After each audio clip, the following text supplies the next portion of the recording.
নিজেকে মনে করিয়েন না, এদিকে পুরুষ মনে করেন। আপনি পুরুষ বোঝাবেন স্ত্রীর বাজে দেন মানে আপনি বলেন কি 10টার সময় বাজার ঢুকে বিকেলে 3টায় ফিরে আসে। কত মানুষ থেকে হাত কামড়েছে আপনি জানেন না? আপনি কি কাপুরুষ? আপনি কি আগাছা?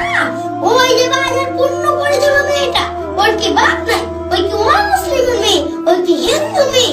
হিন্দুর একটা বৈশিষ্ট্য আছে, কপালে টিপ দেয়, দেখেনি আপনি? হিন্দু মেয়ের একটা বৈশিষ্ট্য আছে, হাতে সামনে ব্যবহার করে, সাদা চুড়ি ব্যবহার করে। হিন্দু মেয়ের একটা বৈশিষ্ট্য আছে, কপালে টিপ না দিলে না বিবাহ করবে হবে। বাজার দখল করে যে আপনার মেয়ে নিজেকে কাপুরুষ মনে করিয়েন না।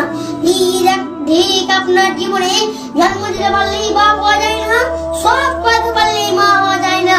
পাগল বাচ্চা পোশাক করতে পারে, পাগল বাচ্চা দুধ পান করতে পারে, পাগল বাচ্চা জন্ম দিতে পারে। পাগলের সাথে আপনার সম্পর্ক কি? আপনার মেয়ে বাজারে যাবে না? আপনার মেয়েকে লক্ষ্য করে আল্লাহ বলছেন, মনে হচ্ছে যেন আপনার মেয়েকে দেখে দেখে বলছেন, মহিলা কাসিয়াতুন, কাপড় পরে থাকবে, আয়াম তো করুন। এই যে আপনার মেয়ে ফটো গাইছে, আপনি দেখতে পান না, চোখটা একটু নিচু হয়। জন্ম দিতে পারলে কি পিতা হচ্ছে পিতা নাই? দুঃখিত, আপনার পরিবর্তন এসেছি, মনে কিছু নিয়েন না। এই মাইকের যতটুকু পর্যন্ত যাচ্ছে সবাই যেন ভাই বোনকে বলছে। আপনারই তো অস্তবোধ কামনা করি, আপনার লজ্জাবোধ কামনা করি। 24 ঘন্টার মধ্যে আপনি পোশাক পরিবর্তন করুন, আপনি সালোয়ার কামিজের চাদর পরুন। যদি শাড়ি পরেন তাহলে আপনাকে 3 ছাড়া ব্যবহার করতে হবে। 3 ছাড়া ব্যবহার মানে তার হাত হলো টুপি পর্যন্ত, নিতে 3 থেকে 1.5 বছর কাপড়ে ব্যবহার করতে হবে।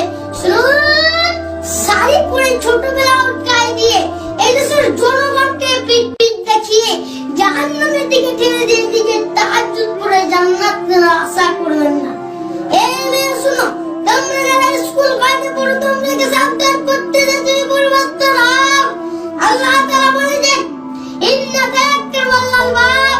এই তবে আপনি বলুন, যারা লেখাপড়া জানে আর যারা লেখাপড়া জানে না তার কি সমান?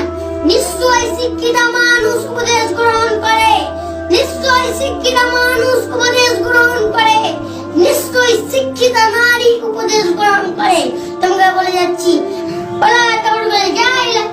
বড়মতারের যুগে, অসত্যর যুগে নারীরা যেভাবে রাস্তাঘাটে ঘুরতো প্রদর্শনী দিয়ে, তোমরা সেভাবে ঘুরিও না বাড়িতে। যারা নগ্ন হয়ে চলে, যারা ক্ষত খায় যায়, এরা শিক্ষিত নয়। আল্লাহ তাআলা বলেন, বন্য, এরা বর্বর, অশিক্ষিত। আসসালামু আলাইকুম।